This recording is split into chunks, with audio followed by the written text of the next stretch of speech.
আশেপাশে কাউকে দেখছি না, এটাই সুযোগ। টাকাগুলো এখানে রেখে দেই আর আমি অভিনয় করতে থাকি। এই যে আপু, আমার টাকাগুলো একটু উঠিয়ে দিবে। কি হয়েছে, যেতে বাধা দিচ্ছেন কেন? না মানে আপু, আমার ওই টাকাগুলো উঠিয়ে দিবেন, আমার পায়ে ব্যথা। ওকে, আমি উঠিয়ে দিচ্ছি। আপু, আমার টাকাটা আমার হাতে দাও।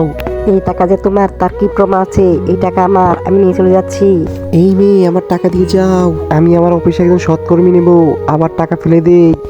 অফিসটা অনেক বড় আর সুন্দর। এই ভাই, তোমার পায়ের নিচে আমার টাকা একটু উঠিয়ে দেবে, আমার পায়ে ব্যথা। যাচ্ছিলাম একটা শুভ কাজে, বাধা দিলে তো। আসলে ভাই, আমার টাকা পড়ে গেছে, একটু উঠিয়ে দিবে দয়া করে।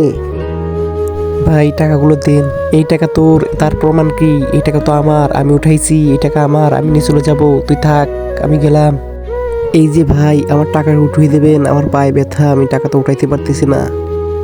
এই নিন ভাই আপনার টাকা। আপনাকে ধন্যবাদ ভাই। বন্ধুরা, লোকটি তো তার অফিসের জন্য সৎকর্মী পেয়ে গেছে। তোমরা ভিডিওটি লাইক এবং চ্যানেলটি সাবস্ক্রাইব করে দাও।